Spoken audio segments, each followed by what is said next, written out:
Good afternoon. I'm Dr. Sonia Conini, archaeologist in the Department of Anthropology at UVA and professor of this class.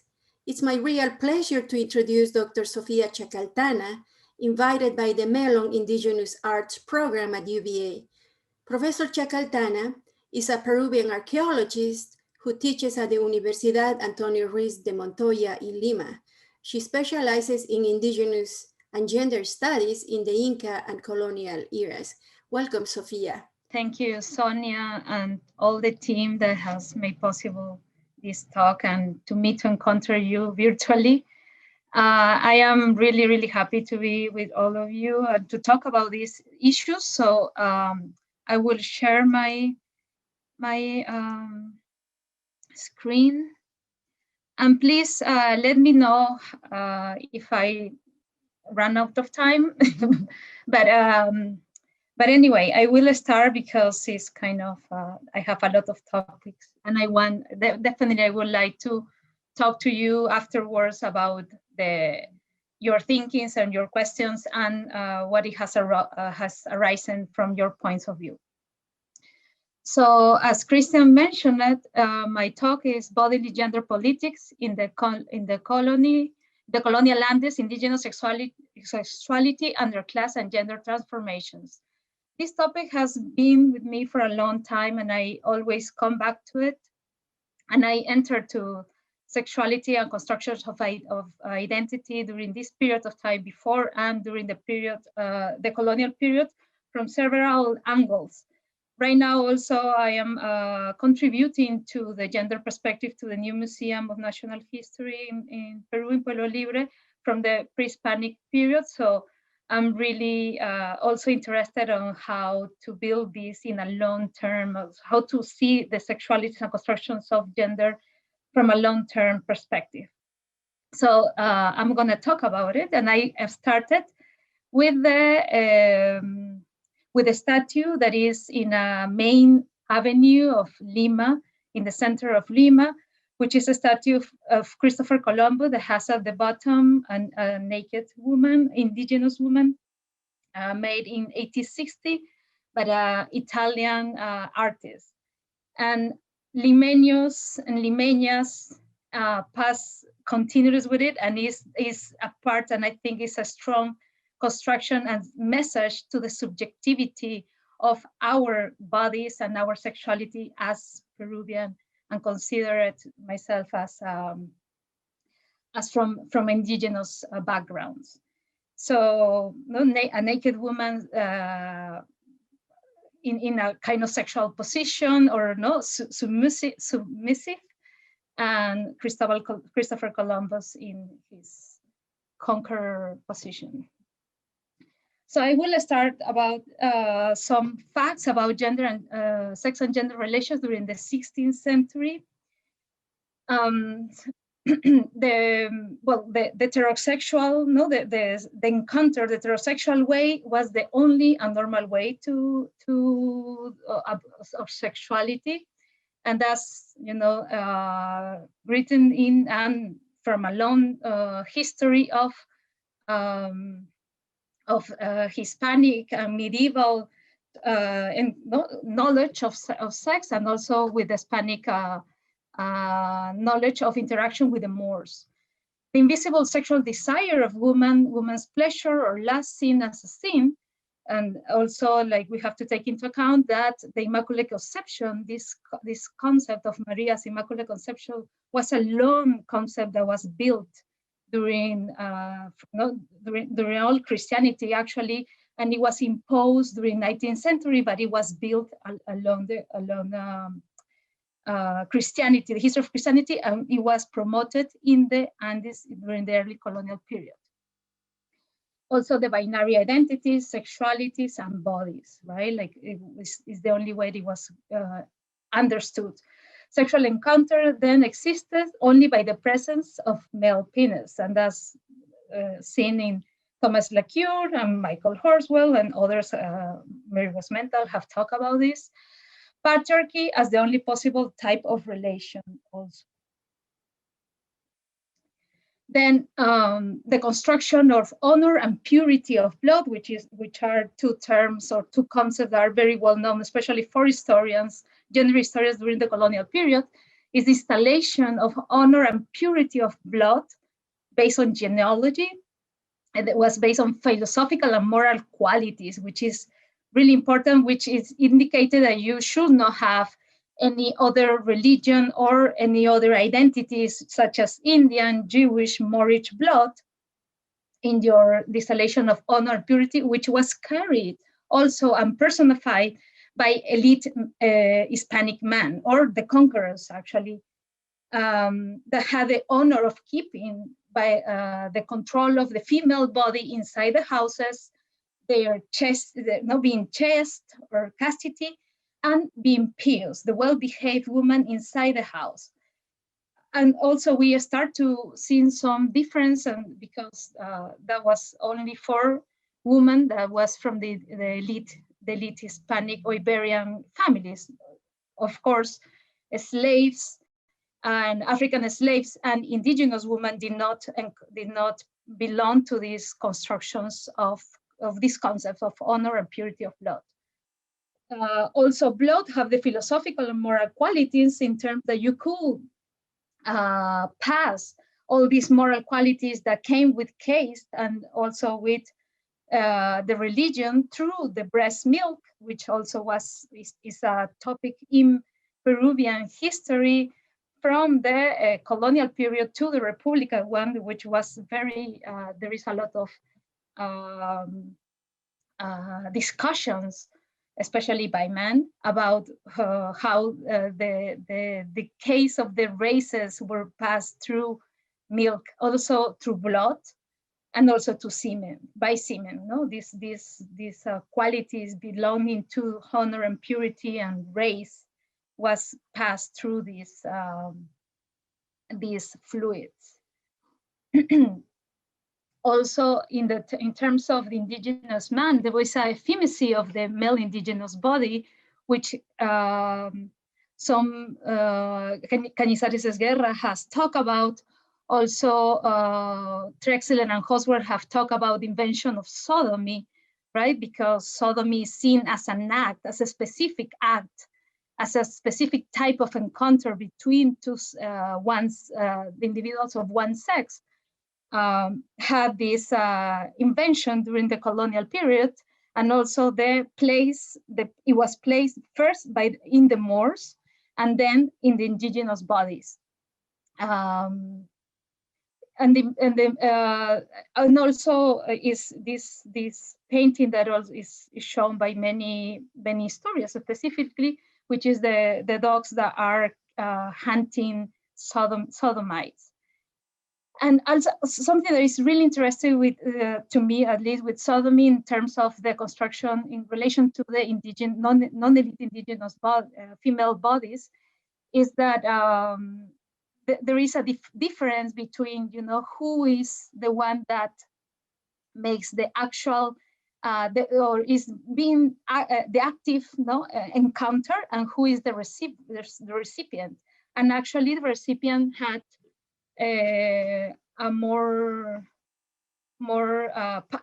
punishment than the active, right? And so then, even in this construction of metaphors of encounters of the body, there is a masculinity that was considered less sinful, right? Which is the active one, even in sodomy, than femininity, which is the recipient. So there is these constructions of even the encounters and the construction of the femininity of the male indigenous body, and also what these indigenous bodies could do and what that meant. So the place of elite women during the colonial period, I think it has been very studied by several historians as well, mostly. During the early colonial periods, indigenous women constructed kinship with some Hispanic men. Most of them did not get to marry this Hispanic man because of just what we were talking about, the honor and purity of blood. So men, even that they had children, or many children with them, and also could enter to the lineages and favors of the indigenous families and lineages, such as happened, for instance, with Francisca Pizarro, which is the daughter of Francisco Pizarro, no, the conqueror, and provincial Inca princess, Inés Huaylas, Quispecisa. So Francisca Pizarro, Quispecisa was given to Francisco Pizarro in Cajamarca by his brother Atahualpa, right? And they had this one of the first peruleras, or the identity, really we seen as a Peruvian identity, mestizos identity, and well, it has an extraordinary history, Francisca Pizarro, the life of Francisca Pizarro. But they never got married, right? Like Francisco Pizarro never got married to Quispecisa. The same happened, for instance, with the mother of Garcilaso Inca de la Vega, which is this famous chronicler that Sara Vicuña has done great work investigating her mother and her lineage, and how he depicted her mother, his mother, and also her behavior with the Inca royal family, which is really interesting. So, but the mother never got married to his father, and he got married to another Spaniard of less rank that Garcilaso de la Vega never talked about. So elite indigenous women try to continue, which is also very interesting. What are the things that interest me? Continue to having privilege from their glorious past. And one of the things that is being conducted, and I think it's not only applied for elite indigenous women, also for the cases that I'm going to see, which is prostitution, or this, no, in Tambos, is that the many historians have said that elite indigenous women will try to get privileges by having children or married, in the best case, with the conquerors, or some of the conquerors. But what Sara Vicuña, for instance, is saying, and actually other historians, is that elite indigenous women were trying to continue and employing transcultural strategies such as laws and entering into disputes, trying to continue with their privilege that had during the Inca period, which is I think is a strong position, instead of having, right, belonging to the privilege of the new conquerors and the new system. Okay. So also I will bring, because I will talk a little bit about it, is which is the patriarchy, which is the way that not only power was installed, the power was seen, as I believe was seen in the North Coast, only was understood by the terms of patriarchy, which is the contrary. It will be matriarchy. So the world are upside down, as such as seen at the North Coast, with the woman having so much power, is a world where women had excessive, right, desires, and excessive, and the man will be submissive, and the woman had many husbands. So what is a valid transcultural category, and it's a question that I know that is being discussed. For instance, is interested to many feminists that are not archaeologists. Feminists in history, feminists in art, feminists in anthropology, are all interested if patriarchy existed during the pre-Hispanic period, or if it is a transcultural category, and it has been a feminist question since the 1970s, probably. So what is patriarchy? The rule of men over female bodies of their family or kinship include the control of access to resources and an ideology that considers the value of woman less than man. It is related to a type of power based on the beginning of class system, accumulation of wealth, and private property. However, and I bring some decolonial feminists to the discussion, which is Lugones Oyewumi. Lugones is a Hispanic anthropologist that works in the States, and Oyewumi is a Nigerian feminist anthropologist also. However, the view that patriarchy existed in all societies across time and space and during the pre-Hispanic period indicates the imposition of androcentric and colonial powers structures because the relation to private property, because the relation of the class system where the gender system is, the class system intertwined with gender system and the accumulation of wealth has other meanings in pre-Hispanic societies. So seeing this, I will ask, what about then non-elite female bodies under colonial encounter? And I will bring some points of view, 2 points, which is the sexual violence and the forced and freed insertion, or freed insertion to the market system. It's either forced or freed. Sexual violence, and I will talk about this passage, I think Svan Todorov shows very well, quoting Michel Cuneo. So Todorov says, which accompanied the second trip of Christopher Columbus. So he says, while I was in the boat, I captured a very beautiful Caribbean woman, whom the aforesaid Lord Admiral gave to me, and with whom, having brought her into my cabin, and she began naked as is their custom, I conceived the desire to take my pleasure. I wanted to put my desire to execution, but she was unwilling for me to do so, and treated me with her nails in such wise that I would have preferred never to have begun. But seeing this, in order to tell you the whole event to the end, I took a rope and thrashed her well, following which she produced such a screaming and wailing as would cause you not to believe your ears. Finally, we reached an agreement such that I can tell you she seemed to have been raised in a veritable school of harlots. So the imposition of the male sexual desire over the female body, which the initial refusal only to the male body at the male gaze, because he's also talking to a male gaze or male audience, became the order again, right? The refusal that reveals the horror that is in each indigenous woman.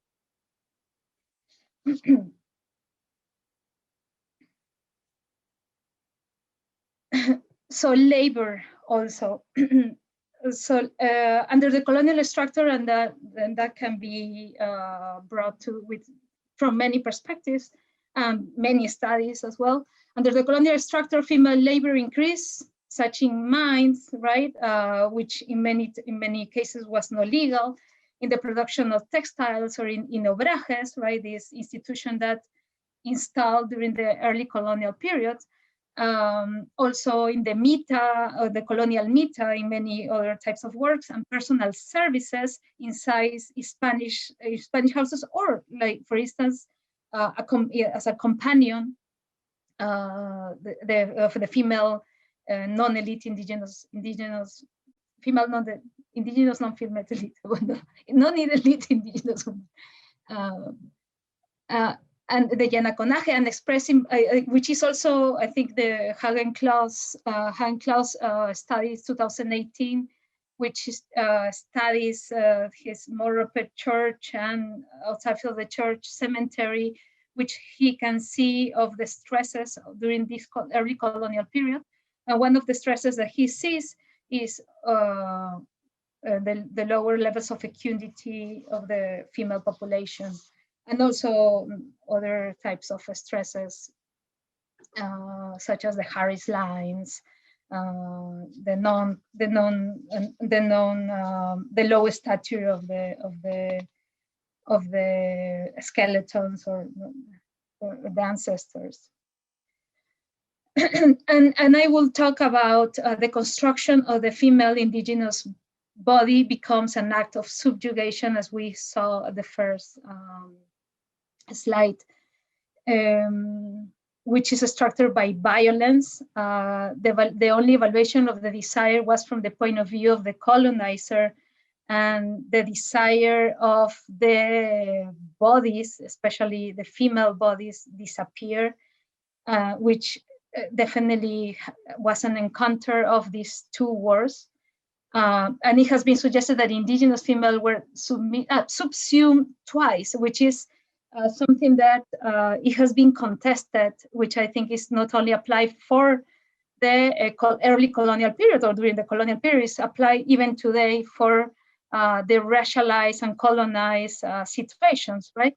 Or that we live at, that because this sometimes the intersectional analysis, the intersectionality analysis, which studies race and gender as separated, and saying that the indigenous women are subsumed or subjugated as women and then as indigenous.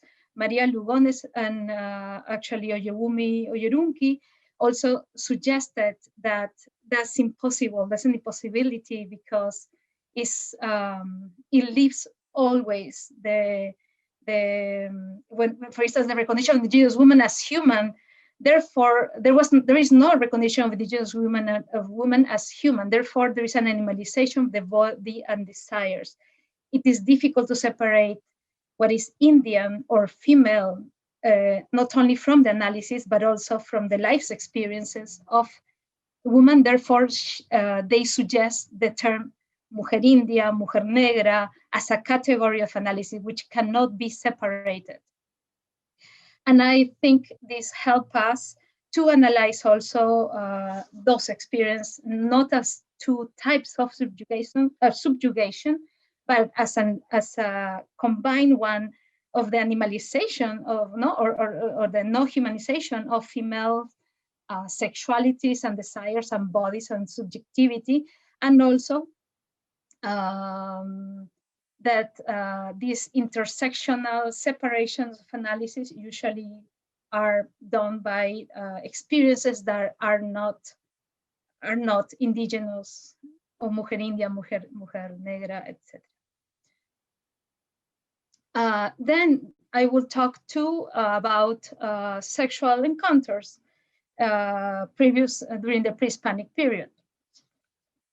And I try to talk, influenced, of course, by many, by Mary Was Mental, basically by Hugo Benavides as well, and which are archaeologists in the Andes, but also influenced by the colonial understanding of sexuality, such as Preciado, Beto Preciado, Paul Preciado, or Beatriz Preciado, which is these encounters, and also Amazonian encounters, such as Elvira Belaunde, that studies the Amazonian construction of the body and encounters, and sexual encounters, which suggests that the points of encounters, right? The encounters, of the points of encounter between bodies and landscape and themes can be many, and basically are the orifices of the body, actually. So it can be the nose, it can be the vagina, it can be the anus, it can be other types of orifices. And I think this is a nice way to show these encounters, not only of the underworld where the ancestors live for the Moche society in the northern Peru, which you can see this image is where the ancestor is supposedly two spheres. The lower sphere is where the ancestors are living. There is a person that is either pushing back from the ancestors are, how you say, jalándolo. And there is also an sexual, supposedly to be an anal act, no? An anal encounter that Steve Bourget and Marie Hockenheim have talked about it as also, and have interpreted as the anal sex, right? And I think that's one of the suggestions from the non-colonial perspective of sexuality. The anal sex, it will be the sex with the sex that happens in some rituals, in some ritualistic, or the sex that is happening in when you want to encounter, you know, the other worlds, such as the underworld, where actually the anal sex is one point of encounter, just one more point of encounter. There are other points of encounter, and I think that's is definitely, these are not sexual, but I wanted to open the points of encounter, such as hallucinogenics, but it can be because, for instance, many times, for instance, in Peru, actually, the erotic art has been depicted when a point of encounter is shown, and actually probably doesn't have to do with our eroticism. It has to do where the point of encounters are encountering the world, or when the ancestor encounters the world, where which can be like a tomb, or like a river, right? Like or a spring, where the ancestors encounter the world, and also when the body encounters the world and these substances, such as the orifices of the body. These are like other sexual depictions of encounters, no points of encounters. There is this famous to a female and a male body masturbating and seemingly enjoying themselves. There is the cancheros from the Moche culture, which supposedly is a recipient of semen to be given to the continuation of fluidity of the forces of the forces of life forces. Also, this vessel that shows very powerful, where the vagina enters, right, of the handles, and also where it can be enter water, right, to the handles and fill it and then take it out, and then you can play what Mary Westmental have talked about, a lot of playing with things, but it's very explicit. And also, I will talk about the gender construction, which is not based on genitals or based on the identification of the body or identification of the sexual genitals, such as Caroline Dean, for instance, has suggested, which is very interesting. She uses the calles or edades de Huamampoma de Ayala to suggest that age, no, and the construction of your identity is based on what the capacity of your body can do. And also Bill Siller, for instance, also reflects about that, and also Luis Elvira Belaunde for the Amazonian, is that the body starts to learn how to build that identity by doing those things. So a woman is not a woman because she is born as such, but because she learns how to spin, and in the learning how to spin, her body starts to learn how to become a woman in the movement of her hands, in the movement of the body, is same as the weaving or the male hunting, right? In this construction, at least what Wamampoma is telling us. Hunting, the perdices. So in the, not only in the action of knowing, but the body becomes that learns while doing that action. So it's more than the basic of the identity of the gender identity is built, is constructed, is given, and we are talking about these constructions of gender identity. We also can talk about the construction of gender identity suggested by, for instance, Aparecida Vilasha or like Viveiros de Castro for the Amazonian, which has suggested that is the construction of identities through the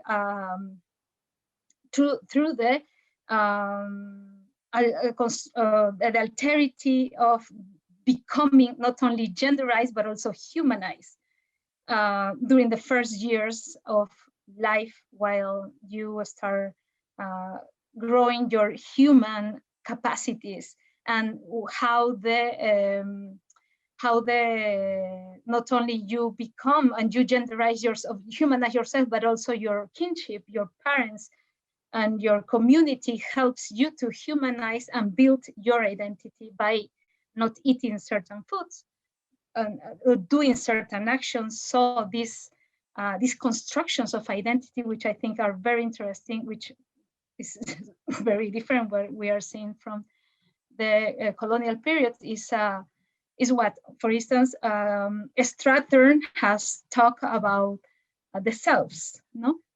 Or the construction of identity that are communal. So, and I bring in a little bit to the Inca period, which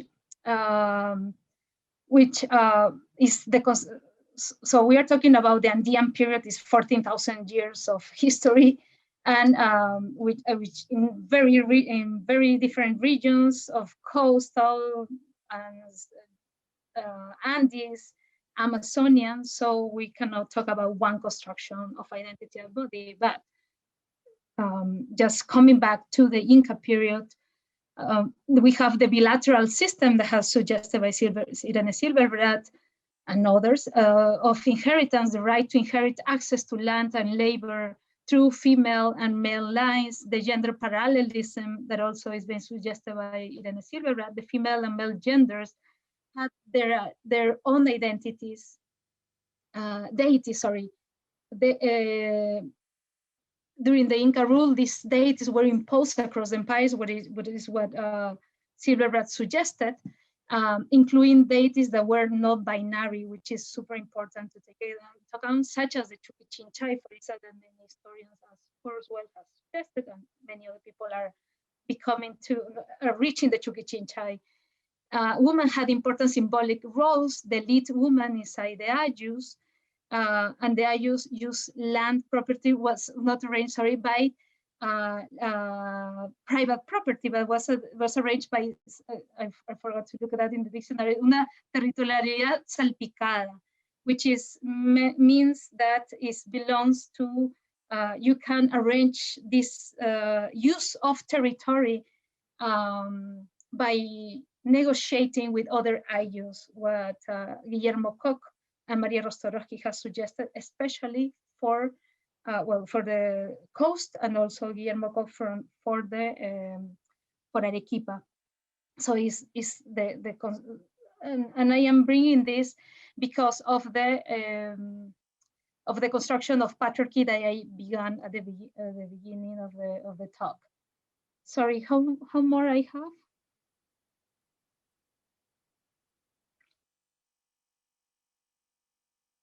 ¿Cómo voy de tiempo, Sonia? You're fine. You're fine. You have 10 minutes, 15 minutes more. Great. Okay, great. And so and also another points of view that has been taken into account is that gender not necessarily is the main category of social organization and differentiation of all societies. And we are seeing this actually for society. We see this more in the social organizations that are more complex or more with more hierarchies, such as the Wari society, the Northern Coast Society, or the Inca Society, where class is intermeshed, right? Intermeshed with gender. And for instance, an elite Inca woman had more power than a non-elite Inca man. And so it's not based on only gender. And also like what it has been discussed for the denomination of dama de cao, right? Which is the word woman or dama does not adjust to probably to the identity of this individual, which has male and female attributions, at least in the funerary context. So domiciliarla, put the word dama, I think it constrains her to a type of identity that it doesn't favor whatever meant to be elite woman in the Moche area. So, and I think that's also something that it has been discussed, it's been suggested. It could be also kinship lines, no? For example, the Incas, the conquest was translated into terms of gender of the colonizer male, female, and also, for instance, what Peter Woos is saying, that the Incas used this colonizer male to integrate subjugated populations, and but in the integration of subjugated populations, but in the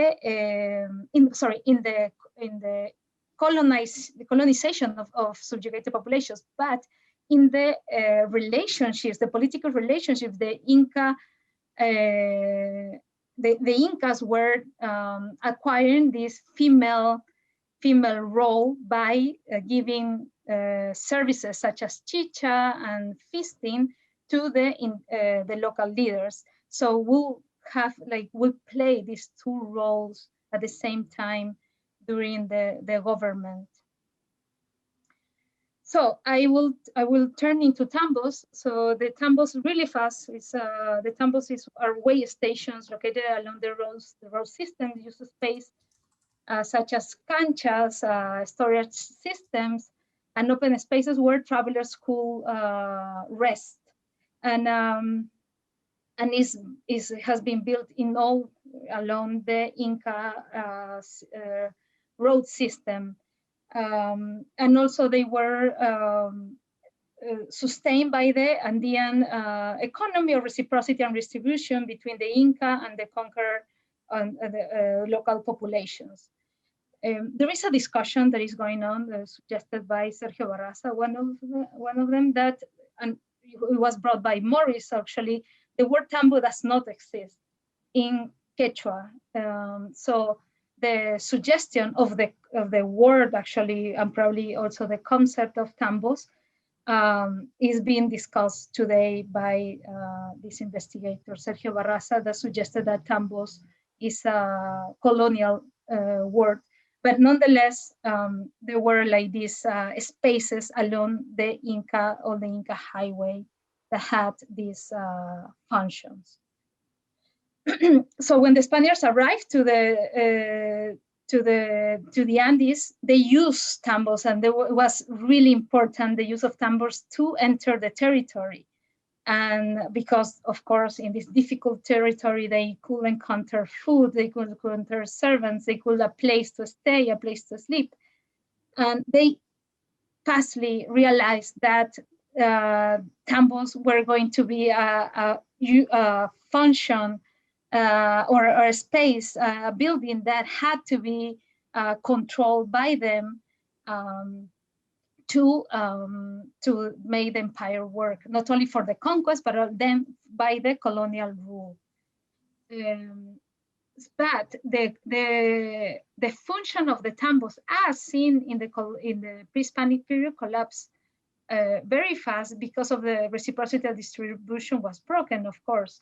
So what is interesting that we see is that the Spaniards tried to recover the function of tambos in a market economy by calling some ideas, some ideas or some reminiscences, such as Huayna Capac time, and also calling to the meta labor during the colonial period, but it was not functioning by the pre-Hispanic economic system, but it was functioning by reciprocity, by the market system. So tambos was one of these institutions that transformed, collapsed, was used, but collapsed from the initial way and was rebuilt again very fast. So what I was interested first in tambos, because I excavated 2 tambos in the Moquegua, in the southern area.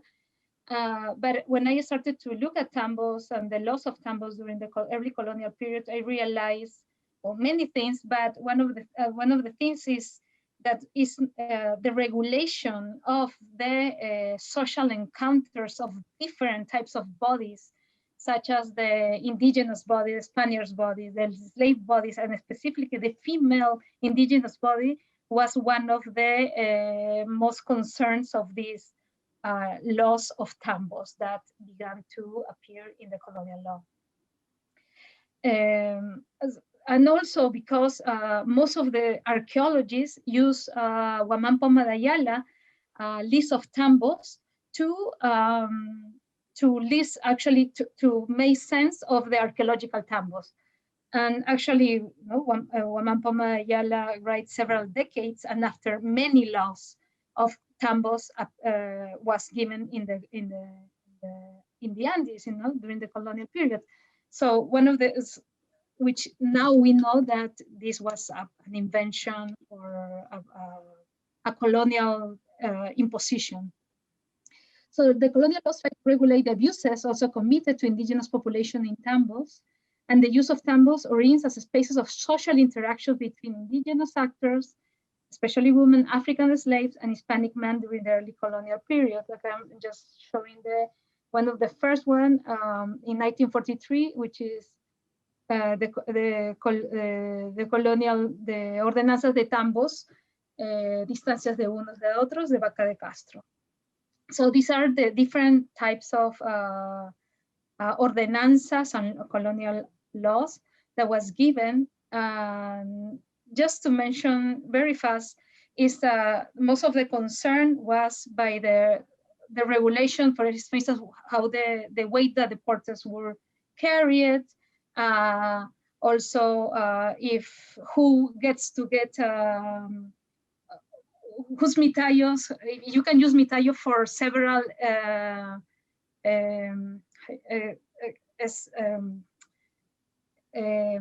how you say it, for several spaces in the territory, like of the coast or the highlands. Usually you cannot, the mitayos from the highlands will get sick when they get to the coast. So they say, like, you only can work for the highlands because you cannot bring a mitayo for the coast because it will get sick because they don't know how to behave at the coast. Also, it will be like the products that will be the products that will be carried.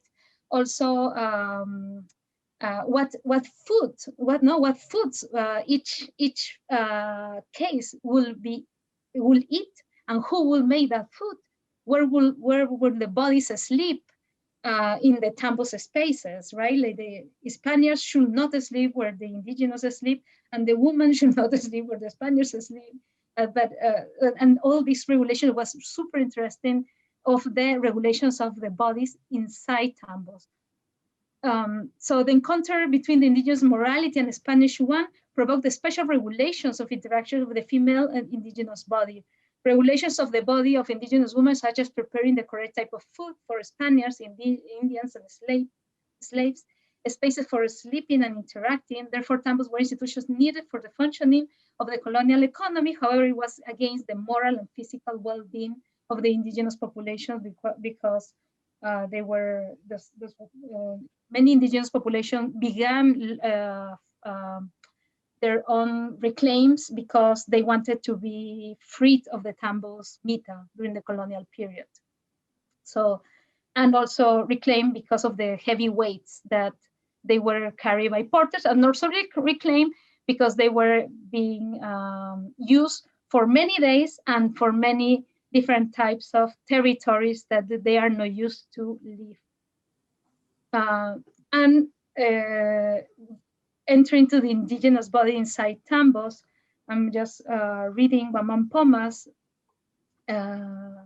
Y demás de eso, el dicho tambero tiene media docena de indias putas en mal vivir, y a otras indias tiene con color de decires mujeres, de yanacos, criados o chinaconas, criadas, algunas casadas mujeres, y de estas sirven y hacen grandes ofensas al servicio de Dios y piden mitallas solteras y viudas o casadas, y ahí se dañan, corrompen y se hacen grandes putas. Should I translate it? I think most of you know Spanish, hopefully.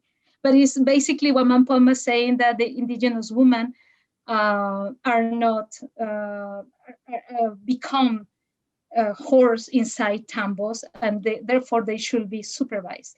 I also, in this drawing, which is about a corregidor, is very explicit of the excited arousal, no, of the female vagina.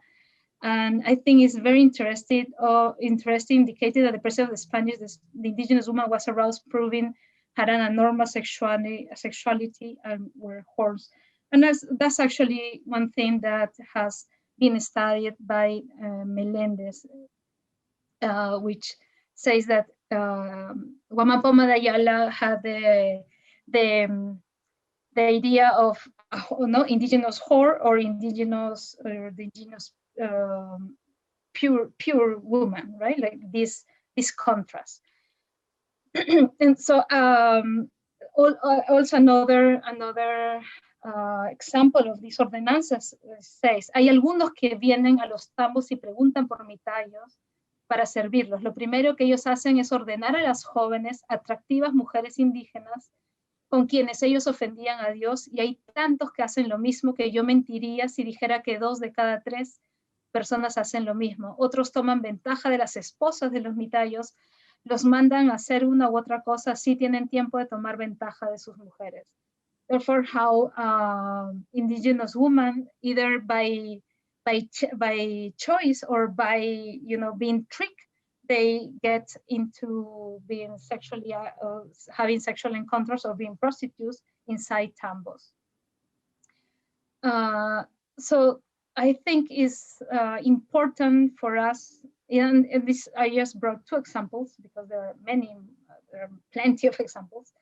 This obsession of the female indigenous body inside tambos, and what they will do inside tambos, and how they can they should be controlled to not becoming a prostitute. So avoiding the catch-22, which it means is for indigenous women escaping the victim versus the prostitute paradigm, which is not only for non-elite indigenous women, but also for elite one, but which usually the analysis is, are they victims are they victims, or they are prostitutes, or they enjoy it, right? They enjoy what they are doing. And where indigenous women under colonial violence and colonial myth could insert themselves into the colonial economy in favor of themselves, their family, or the community, I think it goes beyond this catch-22 or this dichotomy. Is definitely the location. Tambos are the location where sexual violence occur, but also are places where prostitution happen. And it's the same how mostly the same how prostitution is analyzed today. But also, I think it's a discussion also because there is a recent article about these houses outside the Inca, in the Inca city in Cusco, where sexual encounters happen, but the sexuality inserted in a market system was this new control of the female body and the new subjectivity, right? But also, I think this female body encountered these new ways to survive by themselves, for their family, or for their community. And I will finish with this.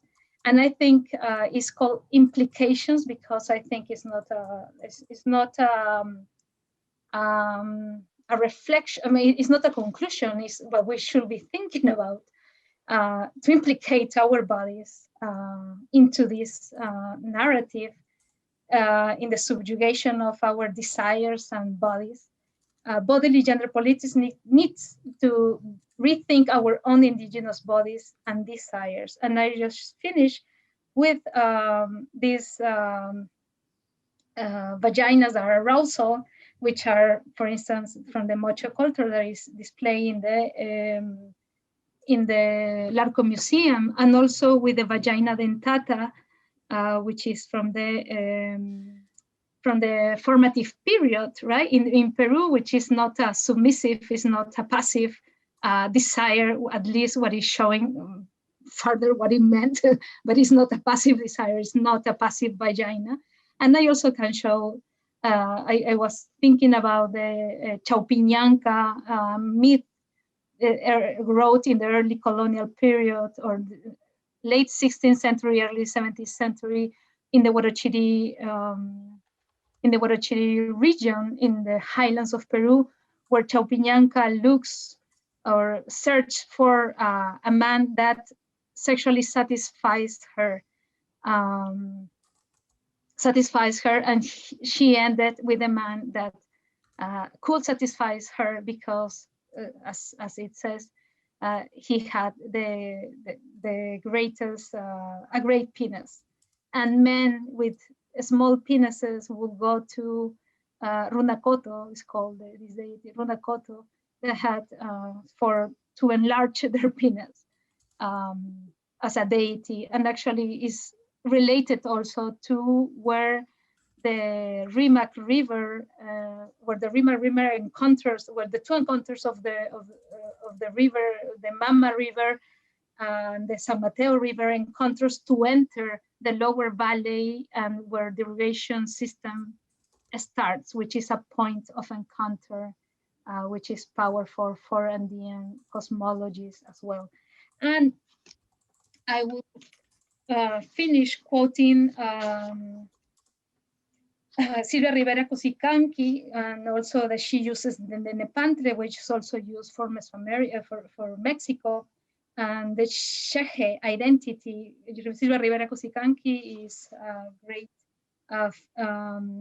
anthropologist from Bolivia, and is carrying a feminist decolonial perspective. And she say the Shehe and the Pantle are recuperating the body where the North and the South worlds intertwine, and rebuild, reimagine a new subjectivity, where we can imagine as female bodies, not the whore or the victim, but rethink our bodies and desires and sexuality. Thank you, everyone, and especially Sofía. Thanks so much for taking all of this time to be with us today. Thank you on behalf of each one of us that